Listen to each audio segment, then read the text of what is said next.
Praise the Lord. നമ്മുടെ കർത്താവും നമ്മുടെ രക്ഷിതാവുമായ യേശുക്രിസ്തുവിൻ്റെ അതിപരിശുദ്ധമായ നാമത്തിൽ എല്ലാ പ്രിയമുള്ളവർക്കും പ്രഭാത വന്ദനം. 2 രാജാക്കന്മാരുടെ പുസ്തകം 8-ാം അധ്യായം 19-ാം വാക്യം. എങ്കിലും യഹോവ തൻ്റെ ദാസനായ ദാവീദിനോടു അവനും അവൻ്റെ മക്കൾക്കും എന്നേക്കും ഒരു ദീപം നൽകും എന്ന് വാഗ്ദാനം ചെയ്തിരുന്നത് കൊണ്ട് അവൻ്റെ നിമിത്തം യഹൂദയെ നശിപ്പിപ്പാൻ തനിക്ക് മനസ്സായില്ല. ബൈബിൾ വെളിപ്പെടുത്തുന്ന ദൈവത്തിൻ്റെ അത്ഭുതകരമായിട്ടുള്ള സ്വഭാവത്തിൻ്റെ സവിശേഷതകളിൽ ഒരു ഭാവം വെളിപ്പെടുത്തുന്ന വാക്യമാണിത്. ഇസ്രായേലിലെ രാജാവായ ദാവീദ് ദൈവത്തിന് പ്രസാദമായുള്ളത് ചെയ്ത വ്യക്തിയാണ്. എന്നാൽ തൻ്റെ മക്കളിലോ അവരുടെ കൊച്ചുമക്കളിലോ എല്ലാവരും അവിധമായിരുന്നില്ല. യഹൂദ രാജാവായ യെഹോശാഫാത്തിന്റെ മകനായ യെഹോരാം ദൈവത്തിൻ്റെ പ്രസാദമുള്ളതല്ല ചെയ്തത്, അവിടത്തേക്ക് അനിഷ്ടമായുള്ളത് ചെയ്തു. എങ്കിലും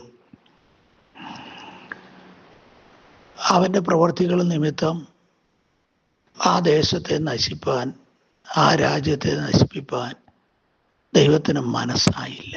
കാരണം ദൈവം തൻ്റെ ദാസനായ ദാവീദിനോട് അവനും അവൻ്റെ സന്തതിക്ക് ഒരു ദീപം നൽകുമെന്ന് വാഗ്ദാനം ചെയ്തിരുന്നു. അതുകൊണ്ട് ആ ദീപം കെട്ടുപോകാതിരിക്കത്തക്കവണ്ണം സംരക്ഷണം നൽകുന്നതിൽ വാഗ്ദത്തങ്ങളിൽ വിശ്വസ്തനായ ദൈവം ജാഗ്രതയുള്ളവനായിരുന്നു. വാഗ്ദാനം ചെയ്ത ദൈവം വിശ്വസ്തനായ ദൈവമാകുന്നു എന്നുള്ളത് അവിടുത്തെ പ്രവൃത്തികൾ കൊണ്ട് അവിടുന്ന് തെളിയിച്ചിട്ടുണ്ട്. ബൈബിൾ ചരിത്രം മുഴുവൻ വായിക്കുകയും പഠിക്കുകയും ചെയ്യുമ്പോൾ നാം മനസ്സിലാക്കുന്ന ഒരു യാഥാർത്ഥ്യമാണത്.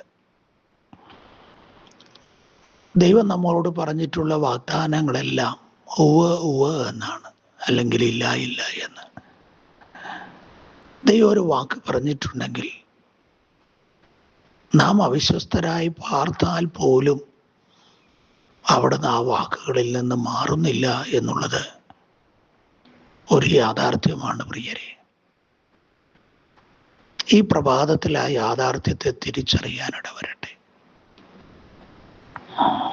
ദാവീദിനോടുള്ള ബന്ധത്തിൽ അവൻ്റെ സന്തതി പരമ്പരകളിലും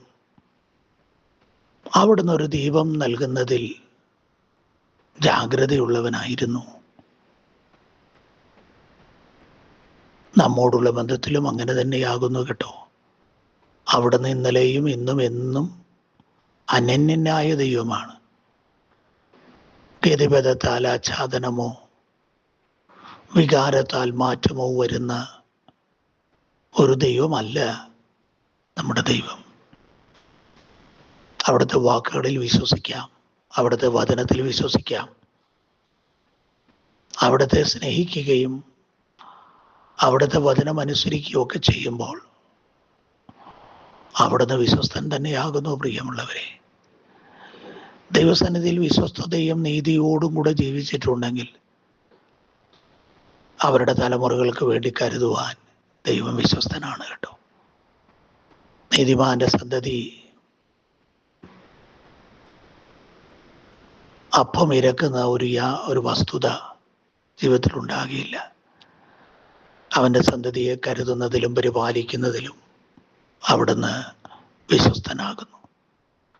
തലമുറകളെ ഓർത്തുള്ള ഏതെങ്കിലും ഭാരങ്ങളോ നെടുവീർപ്പുകളോ ഈ പ്രഭാതത്തിൽ ആർക്കെങ്കിലും ഉണ്ടെങ്കിൽ ദാവീദിനോട് മാത്രമല്ല കേട്ടോ, അവിടുത്തെ സ്നേഹിക്കുന്ന, അവിടുത്തെ കൽപ്പനകളെ അനുസരിക്കുന്ന, അവിടത്തേക്ക് വേണ്ടി ജീവിതം വേർതിരിഞ്ഞ് വിശുദ്ധിയിൽ, വേർപാടിൽ, ദൈവസ്നേഹത്തിൽ തങ്ങളെ തന്നെ കാത്തു സൂക്ഷിക്കുന്ന തൻ്റെ ഭക്തന്മാർക്ക് വേണ്ടി അവിടുന്ന് അന്നെന്ന പോലെ ഇന്നും പ്രവർത്തിക്കുന്നു.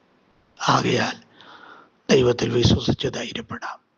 സ്നേഹവാനായ ദൈവമേ, സ്വർഗീയ പിതാവേ, അവിടുത്തെ വിശ്വസ്തതയോടെ ആഴം തിരിച്ചറിഞ്ഞ് അങ്ങയോട് കൂടുതൽ സ്നേഹത്തോടും വിശ്വസ്തയോടും കൂടെ ഇടപെടുവാൻ ഈ സന്ദേശം കേൾക്കുന്ന എല്ലാവർക്കും കൃപ നൽകണമേ. അവരുടെ ആകുലതകളെ മാറ്റണമേ. അങ്ങയുടെ സഹിതം നിരുന്ന ശുഭത ഇന്ന് പകൽ നിന്റെ ജനം അനുഭവിക്കട്ടെ. എല്ലാ മഹത്വവും ആരാധന അങ്ങേക്ക് മാത്രം വരേണം. യേശു ക്രിസ്തുവിൻ നാമത്തിൽ സ്വർഗീയ നല്ല പിതാവേ, ആമേൻ, ആമേൻ, ആമേൻ. കർത്താവ് നിങ്ങളെ ഓരോരുത്തരെയും ധാരാളമായി അനുഗ്രഹിക്കുമാറാകട്ടെ.